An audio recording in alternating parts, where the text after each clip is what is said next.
Hello, everybody. It is your pal Ian, doing another solo show, which I said the next show we did would, have people and stuff, but here I am.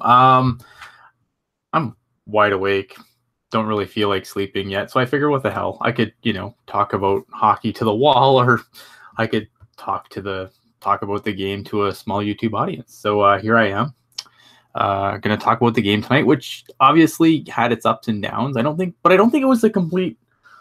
I don't think it was completely terrible, though. There was a lot to really like from the game. I'm wide awake, dude. Wide awake.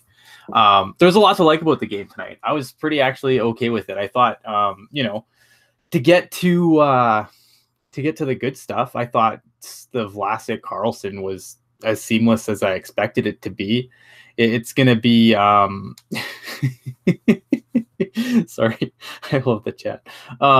I thought they were seamless. I thought they played really well. I thought that Carlson's Erik Karlsson. He's a great defenseman, obviously, maybe even the best currently playing in the league, if for my money. And I thought he was great. I thought he was everything he was advertised to be. I thought, if you had an issue with Erik Karlsson's games, shit, throw it in the chat. I want to hear it, because I don't know. I was pretty whelmed. I'm not going to argue. Yeah, Erik Karlsson's awesome. Suomela was fantastic tonight. I think he, I think he had one game that I didn't really like, but that's going to happen to every player. And I think, I can't see any scenario where he's not starting as your third line center. Like, he's a lock. Pencil it in. It's done. Hell, write it in pen, because then you can't erase it. That's how confident I am that this guy is a lock for that third line center spot.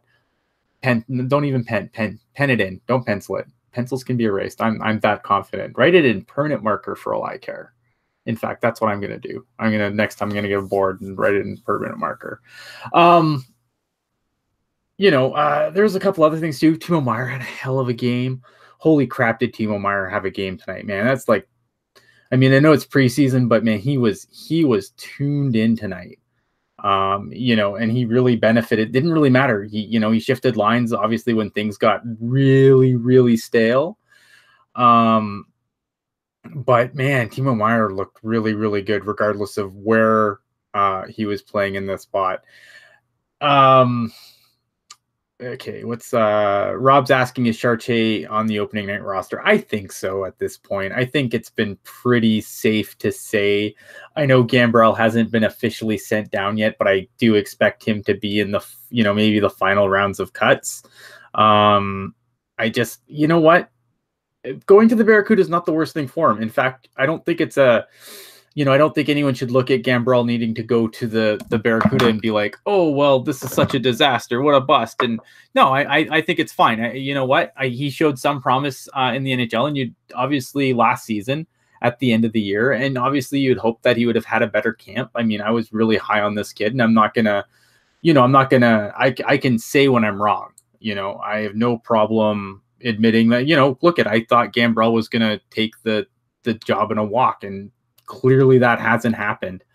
So yeah, but Gambrell going to the AHL is not going to be a bad thing. He's going to be getting top 6 minutes down in the AHL. Maybe he's your first line center. Maybe, maybe him and Letunov switch it up, and and they, one of the others probably your first line center for the Barracuda, and that's the best place for him right now. I think he's going to get some reps in. He's going to get a little bit more refinement in his game, and I don't think he's far off.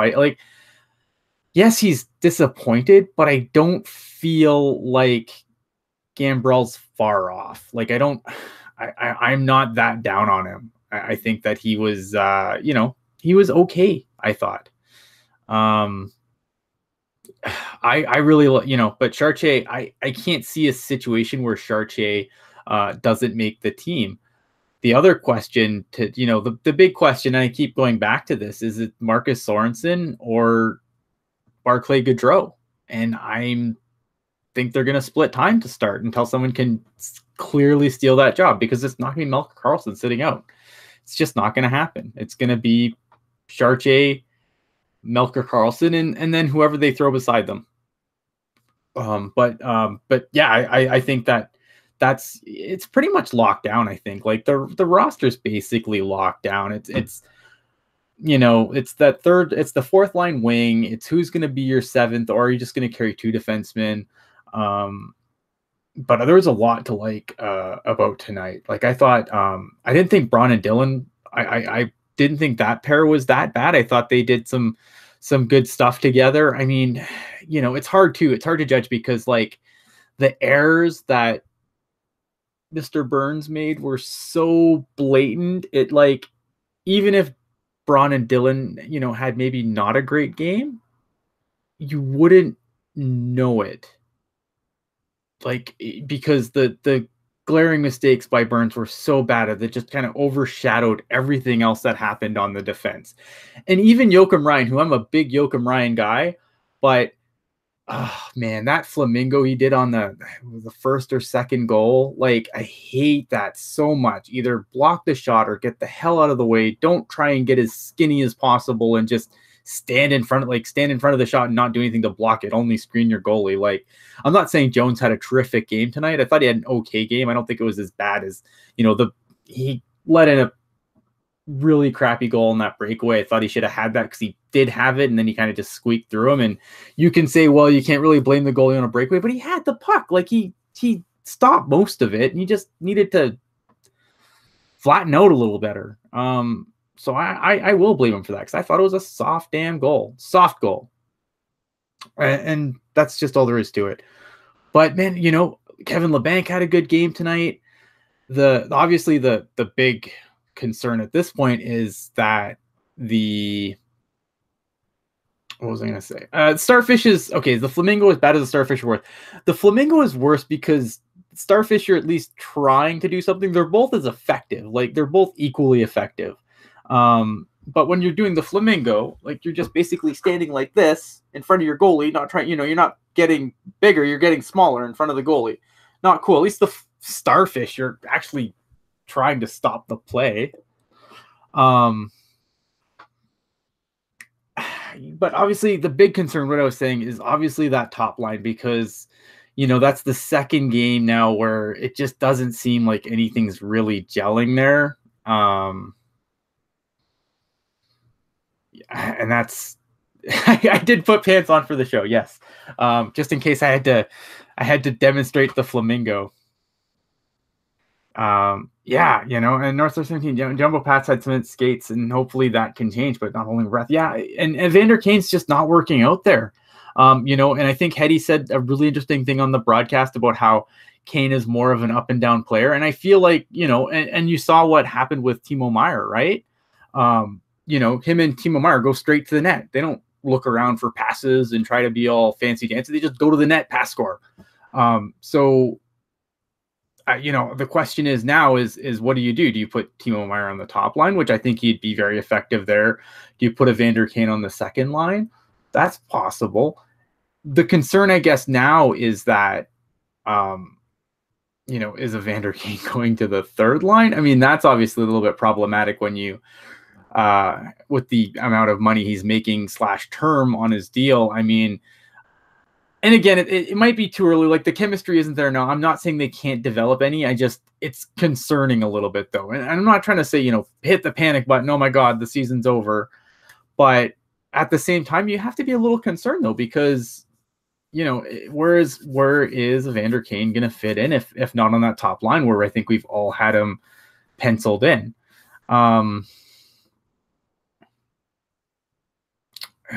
You see, and a Bearded Sharks guy saying, reunite Kane, Pavs, and Donskoy and put Thornton as third line center. And then what? Suomela moves up to 2? Like, no, I guess Suomela goes down to 4. I don't know. I don't like Pavelski centering. Like, I think he's a better wing. They did good at the end of the season without Jumbo, but that was by necessity. I just don't think, like, I think if Pavelski and Thornton are both taking center spots, this line's in trouble. Like, this team's in trouble if two of your top 3 centers are Pavelski and Thornton. From a speed perspective alone, I think you're in a lot of trouble. Steve's saying they got to get their crap straight before opening night. Yeah, I mean, I guess, but I mean, it really, to me, I don't, I'm a 10 game person. 10 games, you figure out, if you're a rookie, you figure out if you're going to burn your ELC or not. 10 years, I think 10 years, 10 games. 10 games for me is like where I'd really start. Like, if there's things that are just terrible after 10 games, I think that's when I'll be more angry about things. Like, I didn't like what I saw tonight in some spaces. And look, there was a stretch where I think I tweeted, like, have they even been in the zone yet this period? Because before they started getting power plays, I don't remember them entering the zone in the second period. And and Felix is right. It's just preseason, and that's pretty much what Felix is picking up what I'm putting down. I'm not worried yet. And when the points start to matter, I'll worry a little bit more. But until like 10 games, I'm not really going to sweat too much, because I think it's easy to overact to a slow start. Obviously, if you're 2-8 after 10 games, there's a problem. And it's not a good problem either. But I don't foresee it. I really thought that when they, the line started moving around and they got moving, they played a really good game. And it was too little too late for sure. Absolutely too little too late. But it's gonna be fine. Like, there's so much to take from that last half of the game when the line started moving around and you started seeing like different guys clicking. There was a lot to take positive there. And again, we know what Brent Burns is. Brent Burns is a known quantity at this point. And other than that Joakim Ryan Flamingo, I thought Joakim Ryan had a pretty good game. Maybe it's just because Burns' gaffes are just so obviously, maybe it overshadows and you don't notice the other stuff because the Brent Burns stuff is generally so bad. But I just feel like, the defense, I liked what I saw from the defense tonight. I thought that, I think this pair of Braun and Dylan is going to be great, especially when, the way they're going to be deployed. It's going to be silly. And I thought Vlasic and Karlsson were fantastic. I mean, everything Erik Karlsson does is freaking awesome. The power play, the power play is a concern. The power play, obviously that's a concern. I think they just need to stop trying to be so fancy. And I think you saw the same problems on the power play that you saw in the rush. Just a lot of just really ill-advised looking for, that perfect pass. It reminds me, the word that comes to my mind was like when Todd McClellan was still coaching, he said like the power play occasionally looked globetrotterous. And that's basically what I felt like. It was just like these just trying to be pretty for the sake of pretty when you just need to simplify. I think the Sharks just need to simplify some of that, and not try to set everyone else up for that perfect, pretty play and take the shot yourself. If they do that, if they can put that more into their game, especially on the rushes, I think that, Vander Kane looked like, Vander Kane got that puck to Timo Meier, but it was a nice bang, bang play. It wasn't this, I'm going to try and dipsy doodle through my legs and, I'm going to stop and wait and not shoot and just avoiding perfect shots when you pass. And I just, it makes me angry. But Vince G, every time Burns does something stupid, he always scores or assists a goal after, and then you love him again. But I think the Sharks just need to take the damn shot more often, as Steve just so eloquently said in the chat. Obviously I want to thank everyone who's watching right now. 18 people watching me ramble by myself. I promise there's still 3 of us. I promise that we're going to be back and there's going to be actual banter again, but I can do my best. It's too early to tear anyone a new one though. Like, I think that's like, I felt the same way after the last game against Vegas where they lost. And then, I feel the same now. Like there is a lot from that game. Cause I don't think like wins or losses preseason, who cares? It doesn't matter. It doesn't matter if you go, a team could go, we've seen crappy teams go undefeated in the playoff or in the preseason and do nothing all year. Like it happens, right?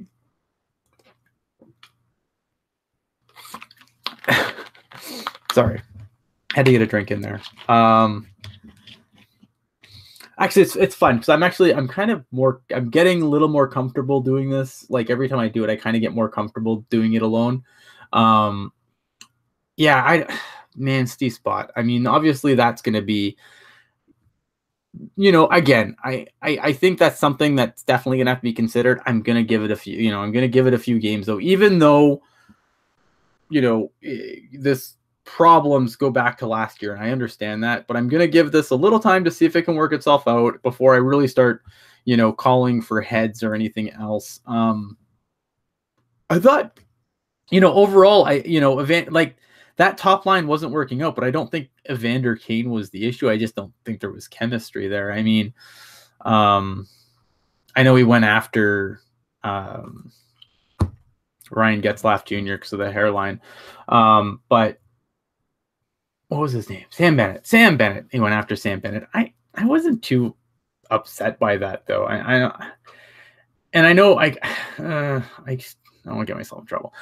I feel like, obviously there's going to be some that are going to look for any reason to detract from anything Evander Kane does, but I thought he had a pretty damn good game. Todd Gack asking if I saw the Hockey Buzz article in the trade rumor of Donskoy to Montreal. I did, but like anything from Eklund, I grain of salt it. It's just meh. You know what I mean? It's just it's Eklund, man. Eklund throws darts at the board, and every once in a while he gets one in the bullseye, but for every bullseye he gets, he throws 7,000 darts.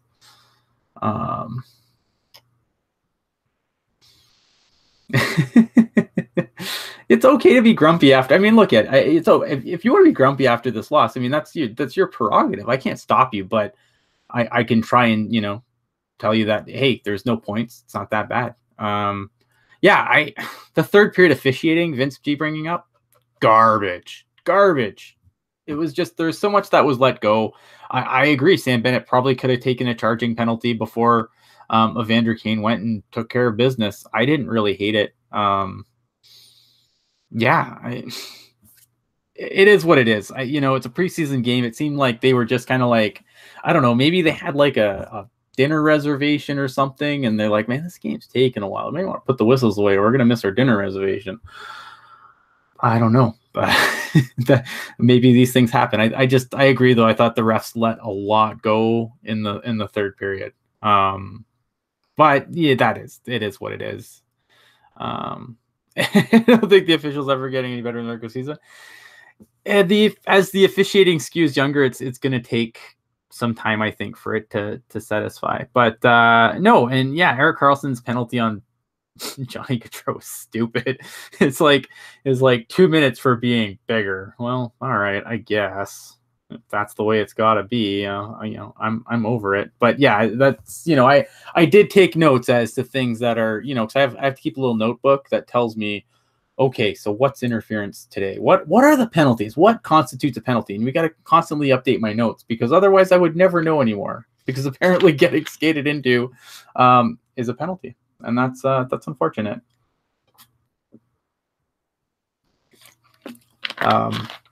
But yeah, no. What else was there that I thought about today?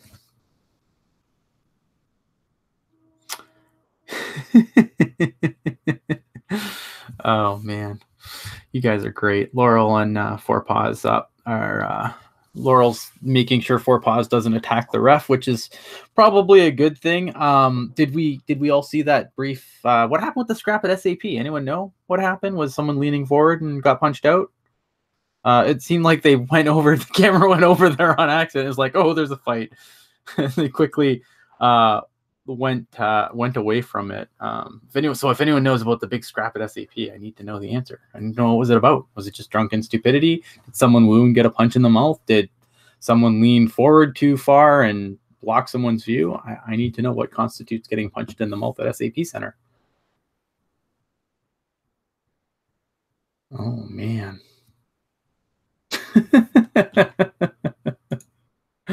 Oh my goodness. You know what though, like overall though, I thought there was a lot to like. There's a lot of really good games from people. A lot more good games. I thought overall, I thought there was a lot more good games from players than bad games from players.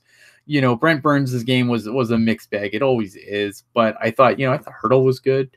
Couture was good. LeBanc was good. Donsway was good. Swamella was good. Timo Meier was my first star of the night. Timo Meier. Yeah, right, Vince. I thought the defense was good. I mean, there's a lot to really like. I didn't like how sluggish they were. And I feel like a lot of that had to do with just the top line not being able to do squat. And then you're going to pay, you're going to end up having to start in your own zone. And maybe that didn't work out so well for them for a while. But I thought, all things considered, especially Chartier, I really liked Chartier's game tonight. I don't know what his face-off percentage was, and I'm going to see if I can find that now. But I don't think he was as strong in the draw as you would maybe like him to be. But I still feel like overall, that was a pretty solid outing for him. Let's see if I can get some stats here. Dun dun dun dun. All right, let's see if I can find some stats. Maybe I can't. Oh no, team stats. Here we go. All right, Rourke Chartier, what was your 44% in the draw? Not a good night for Chartier. Not really, honestly, not a good night in the circle at all, though. You might be upset at Chartier's 44%, but I'd probably be more upset with Jumbo's 29% face-off proficiency. Joe Pavelski was 50%. Tomas Hertl, who is usually fire in the face-off dot, has a 33, and I feel like Logan Couture probably took some draws and didn't win any of them. Swamella had a 50-50 in the draw. I mean, obviously there's more to the game than face-offs, but not a great night in the dot for anyone. So I guess I don't feel so bad about Chartier now. The Flames were just the better team in the dot all night. Power play was basically anemic. I don't know if I agree with this based on what I saw in the game. Hits is always a dumb stat because it's recorded obviously by the home team, and some teams would actually like have player they'd actually increase their hit counts to let other teams be like, oh man, look at all these hits, and then they'd these guys in trade. But they say the Sharks out hit the Flames 30-11, and I don't know if I buy that because I feel like it was, I don't know. It's silly. That's stupid. I'm so glad that the next game is going to be on NHL TV, because I can watch the replay because I think I'm at work when it's going to be on. But I might get off in time. We'll see. But I'm excited about being able to actually watch the replay for that one. Replay is unfortunately where I'm going to probably watch a lot of my hockey this year if my schedule stays the same. But no one cares about my schedule. Any other fancy numbers I like here? I mean, the Sharks outshot them. I don't know. I felt like the Sharks overall, they did okay. I mean, there was Martin Jones has to be better. But I'm not worried about Jonesy either, because Jonesy's going to hit peaks and valleys, right?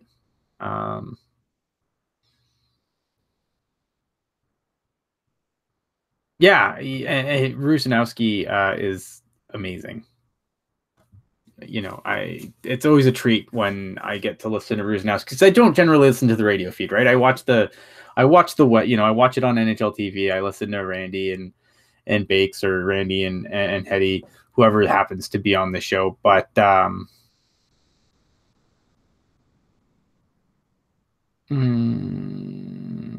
as far, okay, Cuda Phil asked me, did you know of Heed was with the Cuda for the Colorado trip? My understanding is Tim Heed is still in Sharks camp, so he, as far as I know, he should not be with the Barracuda, because he would have to clear waivers to go to the Barracuda. So unless he just went there to watch, I can't see a situation where he wouldn't be able to go there and play. He'd have to go through waivers to play in the Colorado trip for the Barracuda.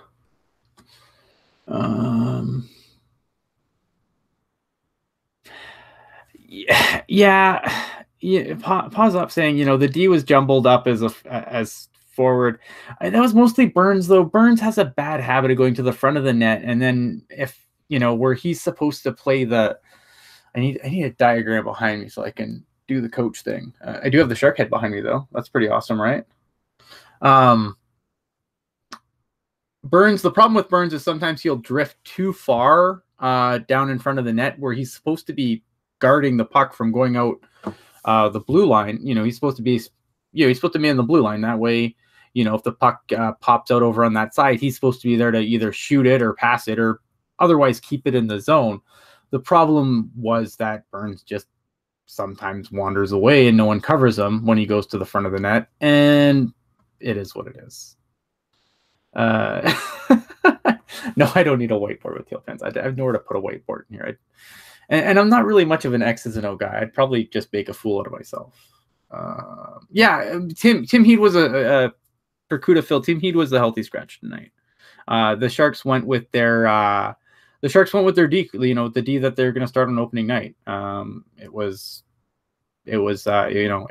all hands on deck. Neither Shimmick or Heed played tonight, and I think that's I kind of went in depth about this the other day, and I think that the question is, do they keep both? Do they try to trade one? I would personally, I think you trade Tim Heed. I think he could get you, even if he gets you like just a pick back or whatever. I think it's still better than losing him for nothing. And I don't want to repeat too much of this because it's I think I said this yesterday. So, but yeah, I mean they're gonna have to make a tough decision there. But yeah, Vince G in the chat. Sorry, I'm trying to keep track of everything in the chat going on here. Vince G saying, that for what it's worth, Sumela, Eric Carlson, Timo Meyer, Kevin LeBanc, Donskoy, Vlasic, Burns, Ryan Hurdle were the only ones with plus Corsi. Well, there you have it. Laura, why is the Merkley thing upsetting you? I need to understand that he was sent down. I'm going to wait for a response.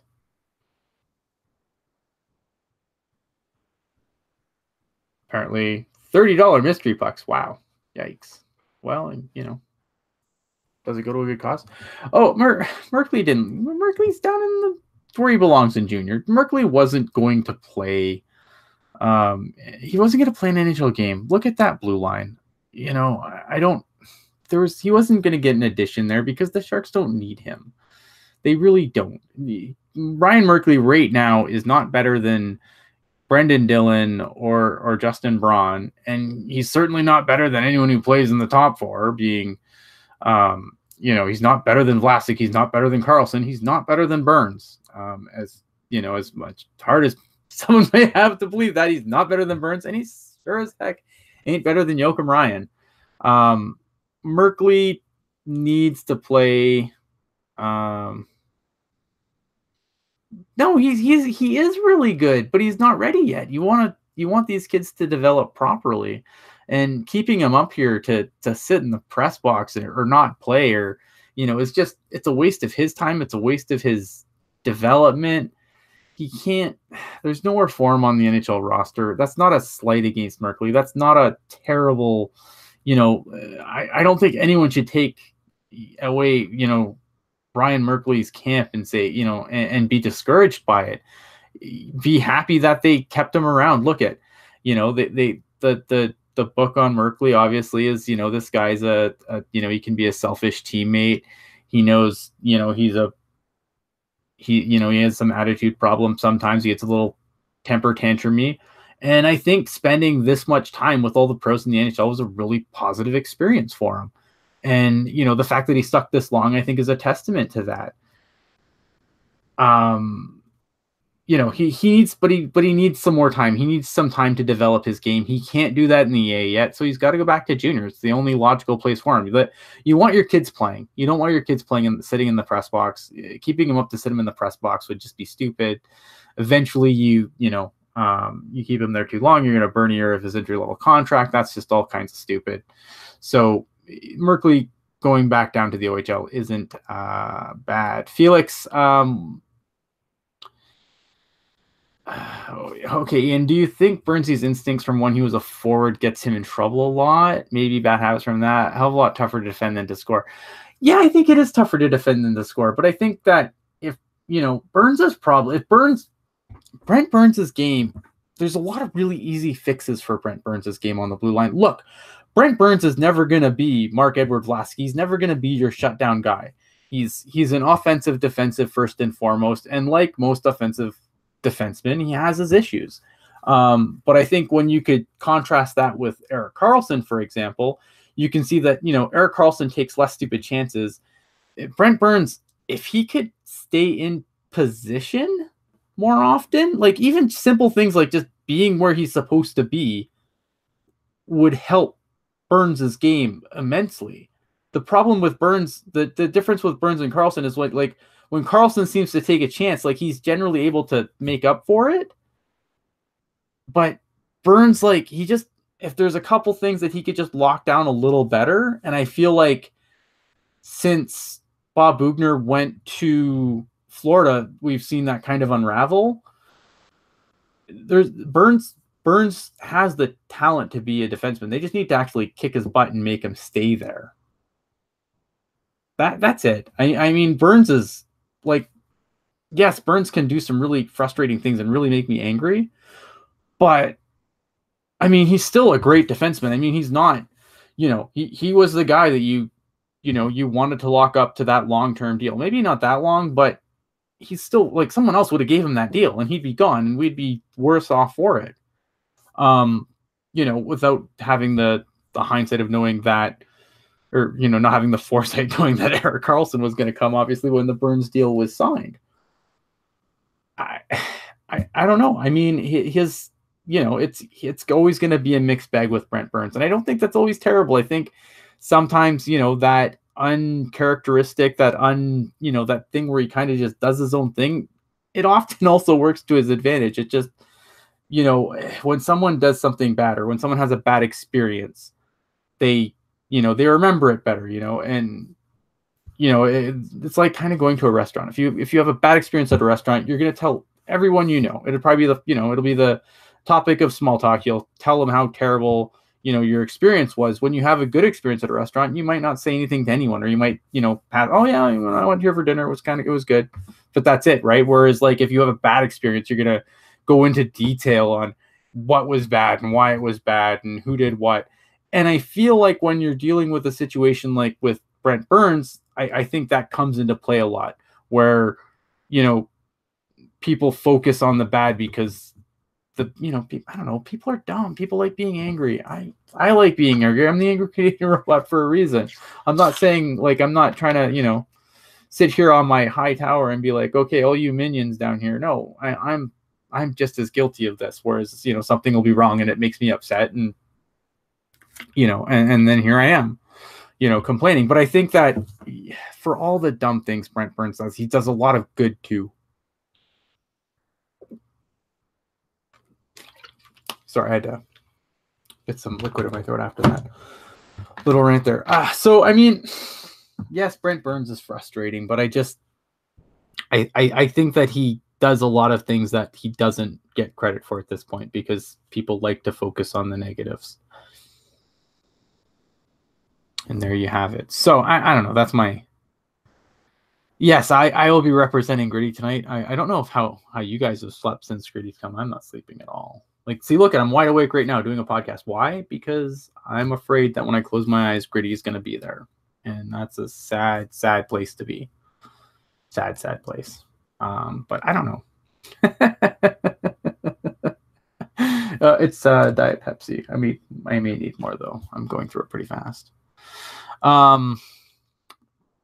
Anything you want to talk about, chat? Because I could definitely take some questions here. I feel like I've said all that needs to be said about the game. A lot of really good performances, marred by just a really bad second period, really. Yeah,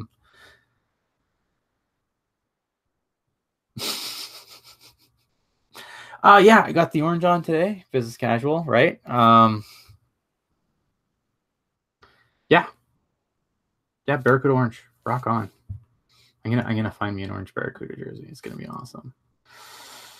Oh man, the Flyer. You know what? I like Gritty though. Like I feel like for how bad it was, like they've embraced it, and I love how they I love how Gritty came out and he checked all the people in the goalie gear race, and I think it's you know what, I give my hats off to Philly. Do I make any changes for Saturday? I don't.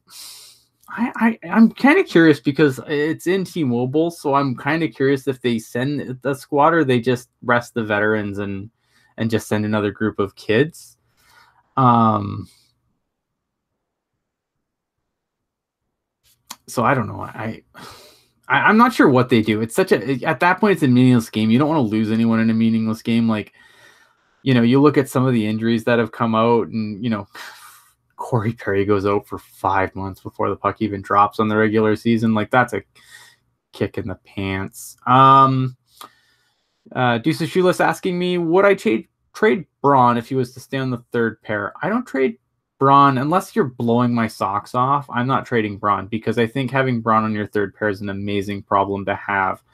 Right now, the Sharks are under the cap. Only by a million, but that's all they need to do. I mean, there's not really much that this team needs, I don't think. Yeah, and the Barracuda being in Colorado, maybe they don't have anyone to call. That's fair, but never underestimate the Sharks' ability to call a bunch of people up for no reason. As far as Braun goes, though, Braun on your third pair is an awesome problem to have, and I feel like I assume that Erik Karlsson will be back next year, but let's go down the train and say, okay, maybe he doesn't come back. I mean, this is your season to do it. Then this is the all-in season, and if I'm Doug Wilson, I'm going to keep as this team as stocked with high-end talent as I can, staying under the cap. Do we need another forward? I mean, I don't think so. I think Suomela is gonna do fine in that third line center position. Rourke Chartier looks like he's ready to handle the fourth line minutes, and even if he, and the fourth line's gonna play what, 7 minutes a night? Who cares, right? Like I don't know if that's gonna be a problem for them. Like I don't know. Like they're gonna play 7 minutes a night. So even if Chartier maybe not be the perfect guy, who cares? Once the playoffs start, once the games matter, those guys are gonna be playing. Those guys won't get the same minutes. It's gonna be relying on the heavier guys. So I think you're all in this year, and I wouldn't do anything that diminishes any part of your roster. So like I said, unless you're gonna completely blow my socks off for a guy, I'm not moving Braun for anything. Do I move Braun this summer or Dylan this summer? Yeah, probably. That's when you start entertaining these things because, look, you're going to have to sign Erik Karlsson to an extension if he stays. Or even still, you still have to sign Erik Karlsson to extension. You have a potential Pavelski extension. There's guys that need to be signed. You don't know how long Joe Thornton's going to play for. I mean, there's going to be money that has to be spent. Plus, all these extensions are going to keep kicking in, and it's going to be, money's going to get tight at some point. So obviously, while it makes sense to have a Justin Braun on your third pair, a Braun Dylan on your third pair this year, I don't know if it makes as much sense going into next year. But if you win the cup this year, who gives a shit, right? I mean, that's the goal, and I feel like the Sharks are the Sharks have the best possible lineup this year that they might have for a good while, because once these contracts start kicking in and guys need money, Timo Meier is going to need money, Kevin LeBank's going to need money. The Sharks are going to have to start making sacrifices, and I think Justin Braun rate this season's a luxury, but that's not going to be the same going forward. Like you're not gonna be able to afford that luxury going forward. So long-winded, sum it up, too long didn't read. Keep Braun while you can afford that luxury, but as soon as you can't afford that luxury, it's time to move on. Or Dylan, maybe you keep Braun and move Dylan. I don't know. That's okay. That's what I feel like. Skylar said rather move Heat for Hicks. I'm with you. I think Heat could get you a return. Unless a team's gonna try and sweat you out waiting for you to put him on waivers, I don't know why you don't move him. You could get something for him. Tim Heat is on the last year of his deal. I can't see any circumstance where Tim Heat comes back next year. Never say never, but I don't foresee it. I feel like, he's not really, now that he has to clear waivers, he hasn't really gotten a chance to play. And I think that Tim Heat, if you need a second power play, maybe even a team that needs a first power play guy, I would call, I'd be calling Doug Wilson and asking, what round pick do you want for Tim Heat? Because he's gone next year anyway. So I would get something for him while you can. Skylar also saying that rather keep Braun or Dillon and round until Warren Merkley's ready. I don't think you have that luxury, though. I don't think the Sharks are going to have the luxury of keeping Braun and Dillon until that happens. They're going to be due money before. We'll see what Jeremy Waugh does this year. I mean, Jeremy Waugh has to play without dying. And even, I guess, in the last preseason game, I didn't watch it, but apparently there was, a knee on knee, which scares the hell out of me because, again, and Zach really opened my eyes to Zach Devine for those that you don't know, great friend of the show, has come on and used to talk prospects all the time, has since hung up his typewriter or computer or whatever you want to call it. But his thing was that, Jeremy Waugh often puts himself in a position where he doesn't put himself in bad positions sometimes that are just asking to get injured. He just kind of throws his body in there and, knowing full well he probably should know full well at this point that he's not going to be able to take the hit, or, he's just a little bit reckless, I feel like, with his own health. And and you kind of like that in his game, but not when you've had 1,600 surgeries on your lower body and you're probably robotic from the knees down at this point. So I don't think if you're the Sharks, you can't really count on a guy like Waugh. I think Merkley keeping Braun and Dillon until Merkley's ready is not an option because that's way too far down the road. That's at least 2-3 years down the road. Jeremy Waugh, man, I don't know. I need to see a healthy season from him. I kind of feel the same about Rourke Chartier right now. I mean, I need to see, a healthy season. I think he's going to get to start in the NHL, and I think it's going to be awesome. But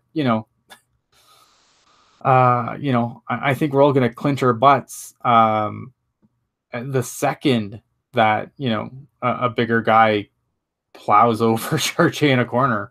I think it's going to be a butt-clenching experience for everyone involved. And, but I'm hoping, obviously, I want these guys to succeed. I like these guys. I like Rourke Chartier. I like Jeremy Waugh. I want them to succeed, but they have to prove it at this point, right? They have to stay healthy and they have to prove what they are at this point, because if they don't, then they're just, their opportunity for both of them really is now. And it's not going to continue to be there going forward. At some point, the Sharks are going to be like, sorry, guys. I mean, you can't stay healthy. We're cutting bait. I feel like I've missed a lot while I've been talking about this. So I'm just going to scroll up the chat a minute. And I appreciate all these questions, too, and I'm doing my best to answer. Felix, clean house in Ottawa. Well, you need to start with a new owner, and that's not going to happen.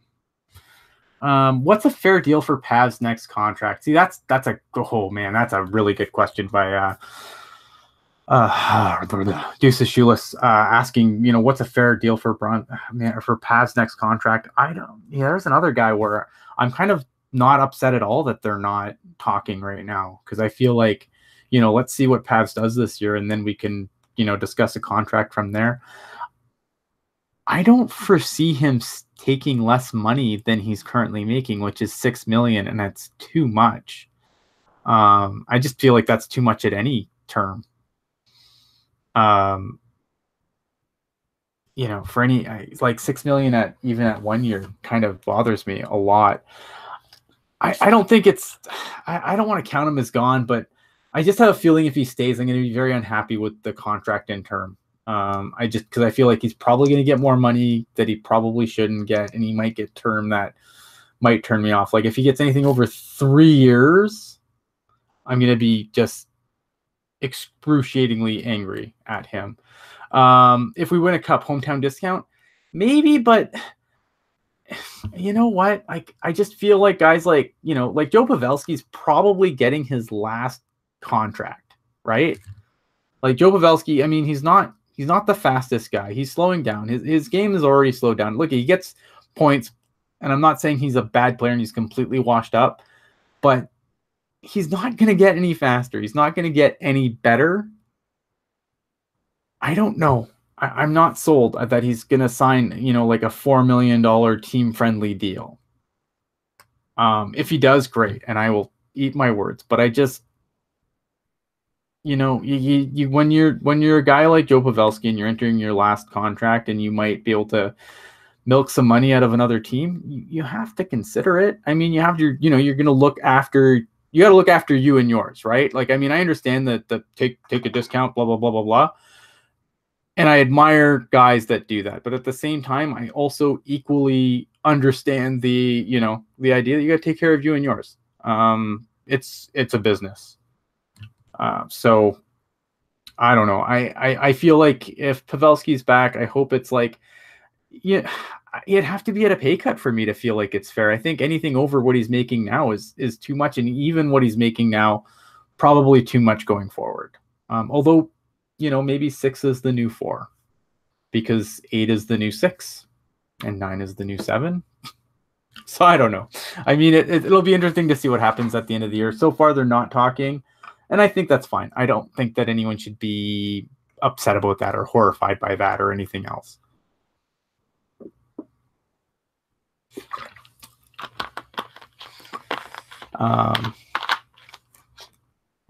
Yeah, look I'm not saying, like, again, he's good in the room, he's everything else, but at some point, sacrifices are going to have to be made. You can't pay everybody, like you can't pay you can't pay a bunch of guys $7 and $8 million a year and keep the band together.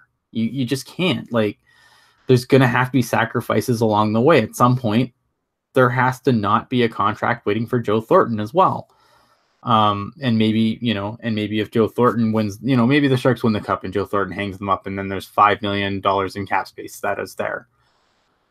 But you have young guys, and Vince, yeah, exactly. Bear in mind, you have an aging center core in your roster, but you also have, Latunov, Gambrell, Chmelevski, in the wings. And yeah, they're not ready today, but there's going to be guys like at some point you have to make room for these guys to come up if they can push their way into the lineup. And I don't know. I mean, I get it from a fan perspective. I love Joe Pavelski. But, at the same time, I also want to see the team be competitive. And I've never, it's a business. And if your team can't be competitive with players you love, you have to move on. It's just, it is what it is. And if the team's unwilling to move on from these guys, which I think Doug Wilson is, I think Doug Wilson has played hardball with, younger guys. And I feel like at this point, if he signs Erik Karlsson to an extension, like there's another 11 or 12 million that's going to be off the books because, I can't see, what's Drew Doughty making. I can't see Erik Karlsson taking any less than what Drew Doughty's getting in LA. And that's where the number is going to start. So you look at that and there's more money off the cap. Like, guys are going to have to go. There's going to have to be pain. You can't, again, it goes back to the luxury of, you can't have the luxury of Braun and Dylan on your third pair forever. There you go. Water bottle is $8, beer is $15. Where does all this money go? Well, I mean, you have to still run your arena and keep the lights on and run that power. Do I see the possibility, Deuce the Shoeless asking, do I see the possibility of Bibo stealing the backup job this year? No, I don't think he could steal it. Would he, if something, heaven forbid, happened to Dell or Jones, would he be the first guy up? Absolutely. But I think Dell Dell and Jones are you're solidly in your tandem. Dell would have to completely implode this season for, Dell would have to completely implode for Bebo to get the call. I just Antoine Bibeau is going to stay with the CUDA, and he's going to be fine there. I like Antoine Bibeau, and I think he's probably going to earn a chance at some point. But Dell, I'm confident in the tandem of Dell and Jones that unless there's like a massive implosion, there's no way that Bibo's knocking Dell out of that spot. Yeah, Rob, again, he says, I can see Braun being traded at the deadline. Yeah, maybe if the Sharks think they're short a piece at the deadline, maybe Braun's a part of the deal that brings something back. It would have to, again, the deal should blow your socks off, though, because why would you deal a position of, why would you weaken a position of strength to make, unless you have like a super problem. I don't even know what I'm trying to say. Unless you have like a super problem up front that you need to address, and then maybe you address it with Justin Braun. But I don't know why you would subtract from that blue line. You're all in. Keep it up, but keep them. Like I don't know why you would trade away any strength of this team at this point. Braun and something else for Panarin. I don't know if Panarin would want to come to San Jose. It seems like he wants to play in like a big market. Okay, so Skylar asks, so Ian, let's say the Sharks win the Cup. Do you think Pavelski would retire after a season feeling that he did all he could? Or, nah, you know what? I don't know. I don't think so. It's really hard because I don't know Joe Pavelski. But never underestimate an athlete's desire to compete. Like I could see Joe Thornton, who's 39 now. He wins the Cup and he calls it a career. Goes out on top. I could see that. Joe Pavelski's only 34. I just feel like unless you have an injury or something, like a guy as competitive as Joe Pavelski, and again, I don't know Joe Pavelski from a hole in the ground, but I feel like Joe Pavelski is a guy that's not going to retire at 34.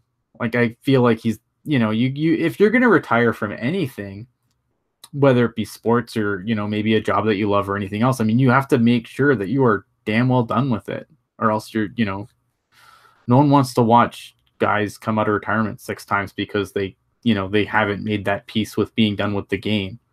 And I don't foresee Joe Pavelski being one of these guys that's going to retire and then come out because he realizes he still loves it.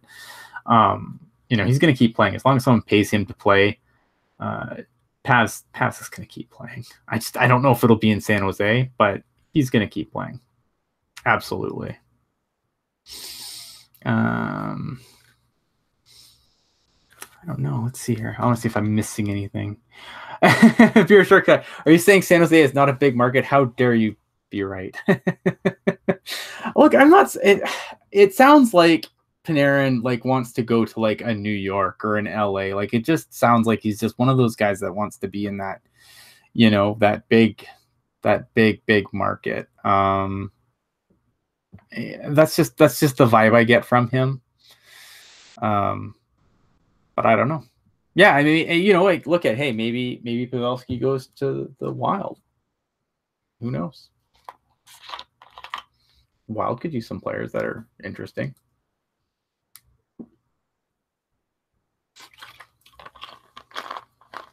Yeah, he did. I mean, he did say something want to play near a coast. I feel like he's he wants to be in that LA. Yeah, I don't know. That's my feeling. I feel like it's an LA, New York kind of thing. How has Merkley's defense looked like at games with the big club? It's been there. It's been hit or miss. It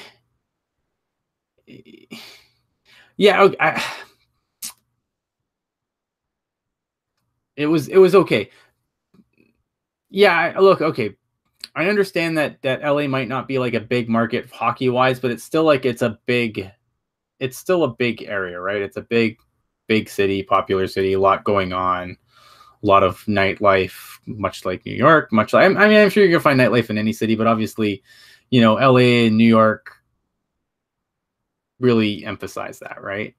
Or maybe Tampa. Yeah, maybe he goes to Tampa. I don't know how Tampa would fit him under the cap, but hey, they tried trading for El Carlson, so I'm sure Julian Breezewell would figure that one out.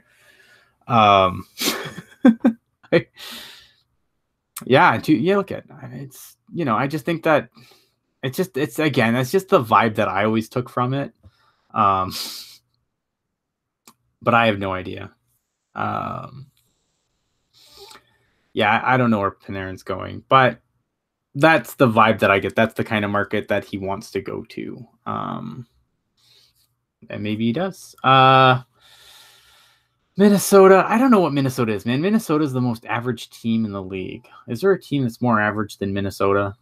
I don't think so. I just don't.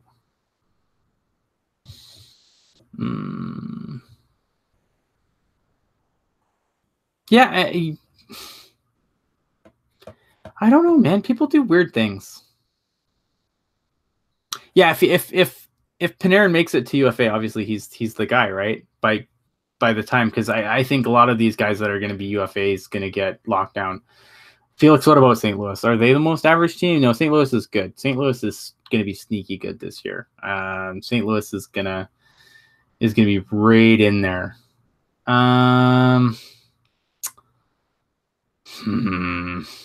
Sleepy Mofo asking Dallas or Dallas? No, I mean, see, because Minnesota's just so, like, Dallas has dynamic players. Dallas has exciting players. Like, Minnesota just, like, Zach Parise isn't what he was. I mean, you know, you have Eric Stahl. I mean, there's a lot of okay pieces there, but nothing to really get out of your seat about. The Panthers is a good question. Again, I feel like the Panthers at least have like a lot of dynamic talent that maybe doesn't get the attention that it should, because being the not good Florida team, but Minnesota just doesn't do anything for me. I don't know. But St. Louis, yeah, no, St. Louis is no longer just an average team. I think they're going to be entrenched in the top 3 in the Central. And I think, yeah, and I agree with Deuces Shoeless. The Panthers are going to be sneaky good this year too. I think they're going to be in that bubble, trying to make it in, and maybe they can, you know, surprise some people and snag a wild card spot. Do I think that they're going to dethrone one of the, you know, the Bruins, Leafs, or Tampa? No, but I think they're going to be, you know, in the mix for that wild card spot for sure. Yeah, Dallas is the Maple Leafs of the Westers, or is the Maple Leafs the Dallas Stars of the East? Because I feel like Dallas has been like that for a long time. I don't know.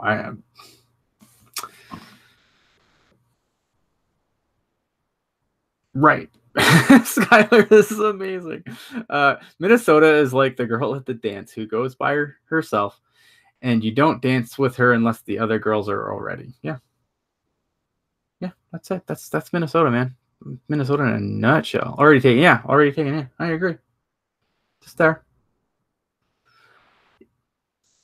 Sleepy, yeah, I agree. Okay, Sleepy says the goaltending situation in St. Louis, though, you're considering. Yeah, I mean, that's really that's it, right? Is Jake Allen gonna finally have that season where he's gonna be the guy, or, you know, Jake Allen? You're right, Jake. That team is gonna go the way Jake Allen goes this year, and I completely agree with that.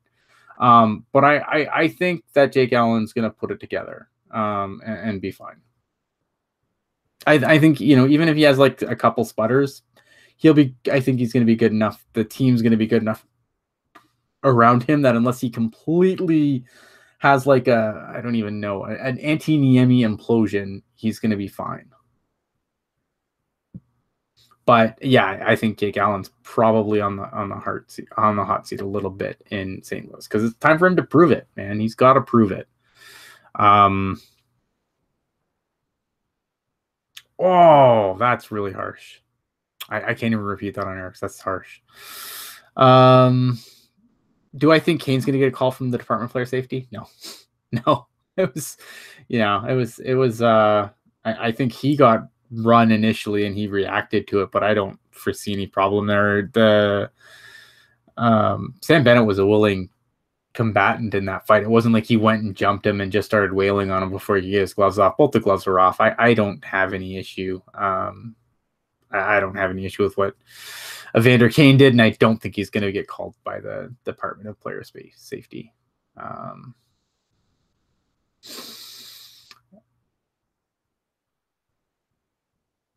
Oh man, yeah.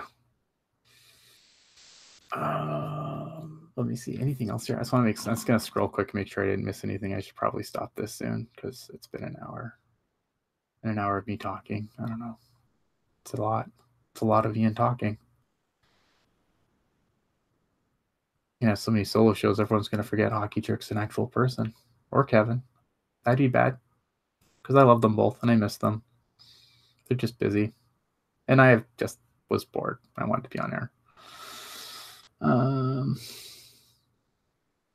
Yeah.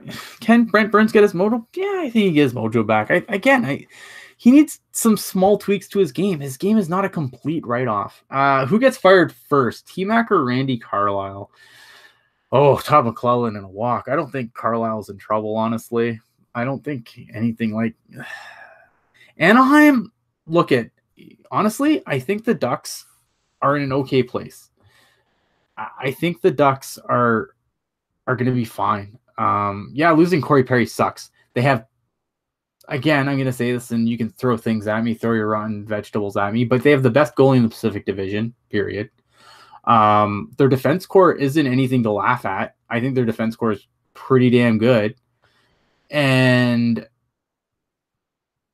I mean, yeah, okay, maybe they have some questions up front, but man, this is a team with some really, really good prospects. And now with Corey Perry out, I think Sam Steele is a guy that's going to get a good look. And Sam Steele's the real deal. The real deal, Sam Steele. I'm going to steal it from James Neal now. Yep, the real deal, Sam Steele. That's a thing now. You heard it here first, Teal Tinted Glasses.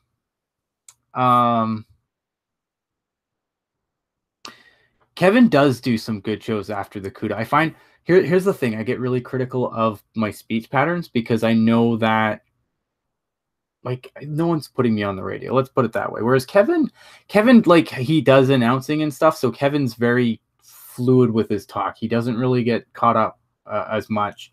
He doesn't have the same, like I really admire Kevin's ability to go solo because I think he's amazing at it because he doesn't really trip himself up with his words. He doesn't use too many filler words. Kevin's great. I appreciate that. I mean, obviously I love both the guys that I do this show with, both Kevin and Hockey Jerk, but yeah, no, Kevin's ability to come on and do a solo show is top notch. Like, I know. And I appreciate that you guys, give you props for coming on here and doing solo. And you know what? Like I said, the first time I did it, I wasn't as comfortable. The last couple of times though, I've again, like here, I've been talking for an hour and if I wouldn't have looked at the thing, I wouldn't have even known it. Am I too critical of myself? I think I'm just, yeah, maybe a little bit, but at the same time, it's like, I want to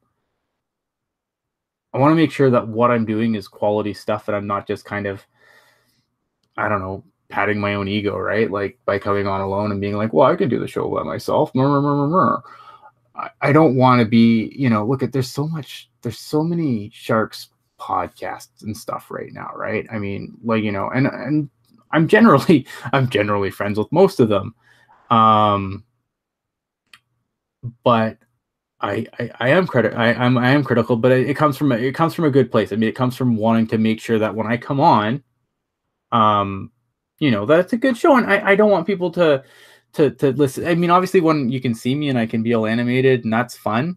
But if you're just listening on the audio, I think that's what I worry about more. Is obviously if without the visual, and I'm not saying I'm super dynamic on air, but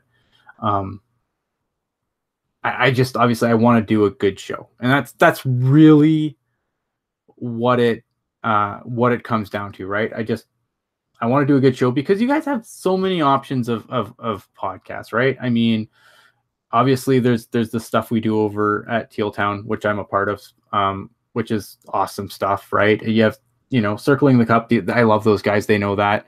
I've I've been one of their biggest boosters. Dudes on Hockey been doing this for over a decade, which is just crazy to me. I've been doing this for like 3 years, and sometimes I'm like, wow, that's a long time. And then I look at Dudes on Hockey; they've been doing it for a decade. Like, without Dudes on Hockey, I don't know if any of us would be here, to be completely honest. And now you have the Fin Factor now, and they've just kind of crushed everybody.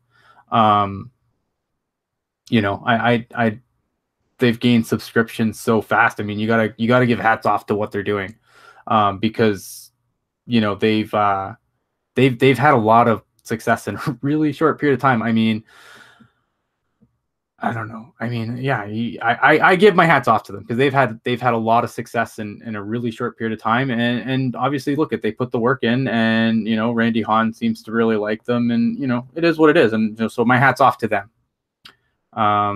No, and I get that they're not, that you're not going to get the interactivity that you do, because not everyone does their show live.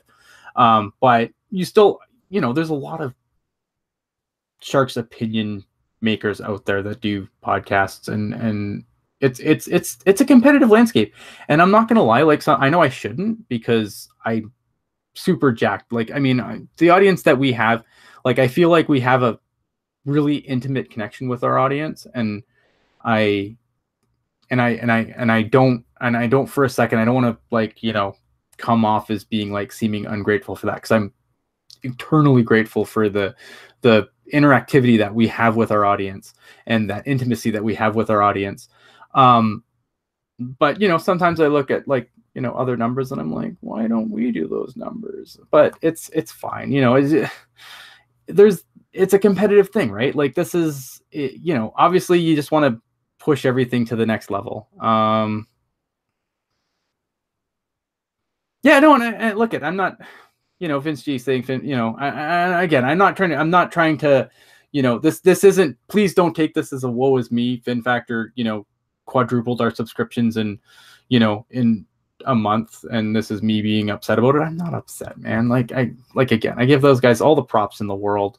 And I kind of wanted to publicly say that too, that I definitely give them some props.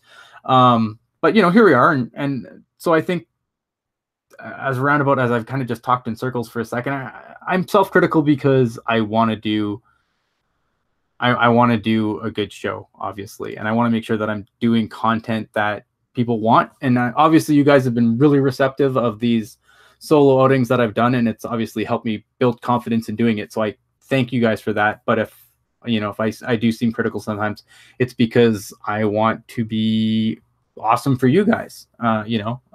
Obviously there's definitely a part of me that definitely, I'm not going to say this is like a selfless endeavor. Like, I enjoy doing this, and I love being out there, and I love having these conversations, but obviously without you guys, then what am I doing? Right. So yeah, I mean, that's what it is. If I seem critical, it's just because I'm, I want to be awesome. And I'm always looking for ways to improve the show, improve myself, improve, what we talk about, and really kind of fill, because I think we do some stuff that other, you're not going to get from other podcasts. And as long as we can keep doing that, then that's what makes me happy. All right, so let's get off this Ian pity party here for a minute, and let's see what we're doing in the chat. See if we have any other questions. Hey, I have a calming voice. You know what? That's fantastic. I'm glad that I can keep you calm during LA traffic, because I have been in LA traffic, and that is not fun at all. And you know what? And that was before podcasts. And that was the worst. Podcasts saved my life, and doing podcasts probably more so. What podcasts do you guys like? Like, what do you guys listen to? I'm curious. Like, what other podcasts do you guys listen to? It doesn't even have to be Sharks related. I'm just curious now.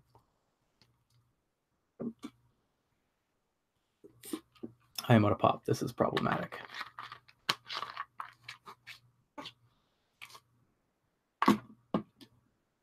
Spittin' Chicklets. I haven't listened to Spittin' Chicklets. I'm gonna have to check it out, because everyone keeps talking about it, and I don't think I've ever listened to that one. Mark Maron, yeah, Mark Maron does a good podcast. I periodically get into that. Teal Town USA, obviously. I would be upset if you didn't. Full 60, yep, love Full 60. Steve Dangle, I definitely listen to Steve Dangle. I haven't listened to Ear Biscuits, but I do like Full 60. I do like Steve Dangle. I don't listen to Steve Dangle all the time. His podcasts are really long, like ours, and I don't always have the. Sorry, Vince G. Keep that bottle on screen for product placement, and we're gonna get sponsored by Pepsi, and then we'll show them. I agree. Yeah, 31 Thoughts is an amazing podcast. Elliot Friedman and Jeff Merrick. I don't think you could do any better with that. So that's definitely heavy in my rotation. I like the Bobcast. Bobcast can be really good. Like there's some podcasts where I won't listen all the time. Like I like the PDOcast. I don't listen to PDOcast all the time, but there are times where if I like the topic, I'll definitely tune in. Full 60 is good. Bobcast good. 31 Thoughts is good. And then, yeah, obviously like for Sharks podcast, I pretty much listen to all of them. I've been listening to Dudes on Hockey since their second episode, I think. So I've been listening to them for a decade. Circling the Cup is another, I love the guys at Circling the Cup. They're so fun to talk to and interact with. And there's a few others I have in my rotation too. Like I pretty much, if it's a Sharks podcast, I listen to it because, again, that whole, it motivates me to be better. When other people do good stuff, I got to be like, okay, I got to pick up my game now. Oh, nice. Yeah, I'll check that out too. I don't know. It is what it is. But no, I really, I like podcasts. Steve, did Circling Cup really block you? Damn. What did you do? Oh, I think I know why. I think I remember. We're not even going to talk about it.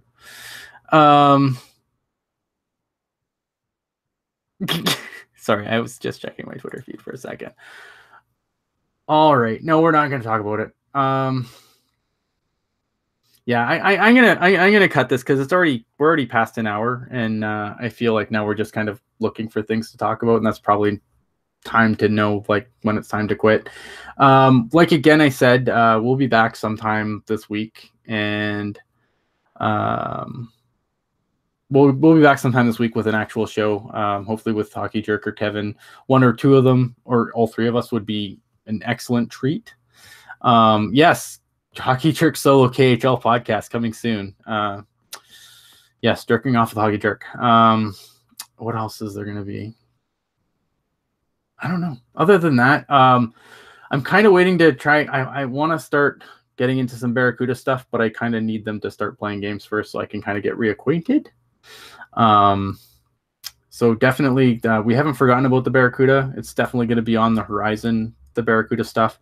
It's just I need something to happen there. I just kind of want to have some, because I don't really have a good feel right now for what's going to happen with the Barracuda as far as lines and everything else. So once we start seeing lines opening night, I think that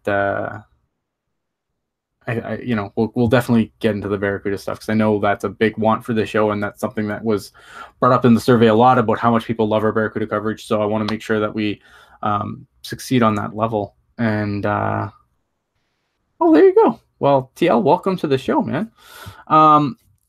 If you haven't subscribed yet, please do. Check us out on SoundCloud, iTunes, Google Play, wherever you get your podcasts. You can find us, Teal Tinted Glasses. Deuce the Shoeless quickly. Does it surprise you Wingles is in the HL? Yes, it does a little bit. I'm not going to lie. I thought that there would be a team.